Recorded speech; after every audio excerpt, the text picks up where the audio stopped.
खुलुमबाय बयखौबो नोंथांमोना थाम्बनेइलाव नायनानै मोनथिखाबाय जानांगौ अशोक दैमारी बिथाङा हरिसिंगा बियाबनि एमसिएलए सन्जय स्वर्गियारी बिथांनि सायावहाय गोबां अजद लाबोदों। सन्जय स्वर्गियारी बिथाङा थारैनो 5 बोसोर एमसिएलए जानानै बिथाङा हरिसिंगा बियाबनि थाखाय मोजां खामानि मावनानै होनो हायाखै जानांगौ। बिनिखायनो अशोक दैमारी बिथाङा खौरांगिरि मेलनि गेजेरजों हरिसिंगा बियाबनि एमसिएलए सन्जय स्वर्गियारीनि सायावहाय गोबां अजद लाबोदों। नोंथांमोना बे भिडिअखौ जोबजासिम नायोब्ला बिथांनिफ्रायनो गासै बाथ्राखौ नोंथांमोना आबुङै मोनथिनानै लानो हागोन। प्रमोद बर' सरकारखौ बिथाङा फार्स्ट केस होदों। रायजो राजाया बिनि न'आव थाङोब्ला रायजो राजाखौ रायना हरनाय, धमकी होनाय, सैमा सोंहोनानै अरहोनाय। प्रमोद बर' सरकारखौ बिथाङा फार्स्ट केस होदों। इउपिपिएल सरकारखौ केस होदों बिथाङा। बिनि उनाव बिथाङा इउपिपिएलनिफ्राय रिजाइन होदों, रिजाइनेसन लेटार नैबे बिथाङा रिजाइन होदों। आरो बिनि उनाव बिथाङा गोबां रायजो राजाखौ बिथाङा दुखु होदों। दिनैनि तारिखसिम बिथाङा रायजो राजाखौ अनसायनो रोङाखै। रायजो राजाया बिनि न'आव थाङोब्ला रायजो राजाखौ रायना हरनाय, धमकी होनाय, सोरखौबा बिथाङा सैमा सोंहोनानै अरहोनाय बेसिम दङ। आरो बेल' नङा, बिथाङा बिप्लब बसुमतारी बिथांखौबो बुदों। बिथाङा मिटिंआवनो जेबो दाय गैयालासेनो बिथाङा इउपिपिएलनि मानसिखौनो बिप्लब बसुमतारीखौ बिथाङा बुदों।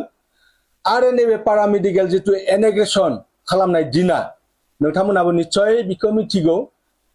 जेसिबि ड्राइभार बिथाङा बुदों। आरो बेबायदिनो गोबां मानसि बेबायदिनो रायनाय, बुनो नागिरनाय, धमकी होनाय बेबायदि बिथांनि सभाबा। बेनिखायनो जों दिनैनि तारिखआव जों बुंदों सन्जय स्वर्गियारीखौ जोंनो नाङा होनना बुंदों। जोंनो लकेल सासे मोजां केन्डिडेट जोंनो नांगौ। अब्लासो जोङो जोंनि हरिसिंगा समस्तिया उद्धार जागोन, बेखौ जों बुंनाय जादों। आरो फारसेथिं सन्जय स्वर्गियारीया बेल' नङा, बिथाङा नैबे संलाबारियाव मोनसे सुइस गेट बनायदों। जा बिनुद बसुमतारी फार्स्ट क्लास थिकादार बिथांनि खामानिखौबो प्राय 6 मासनिफ्राय 1 बोसोर प्राय बन्द खालामना दोनदों। आरो जाय एसे बिथाङा जोंसार रिजिसनाव मावो बिथाङा जाहारगुरिनि।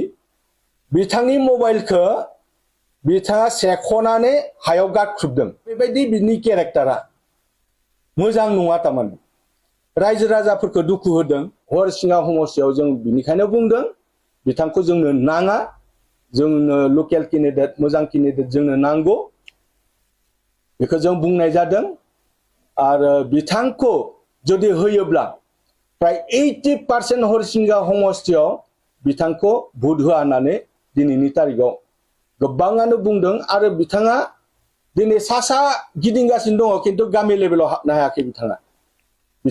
बिथाङा हाबनोबो हाखानाय नङा, जिहेथु बिथाङा गामिनि बोराय बुरैफोरखौ रायनाय बिथाङा सभाब दङ। आरो रायना हरनाय गोबां माबा दंखायो। दा बे रायजो राजाफ्रा बिथांखौ नेनानै दङ। हरिसिंगा समस्तियाव जों बिथांखौ जोंनो नाङा।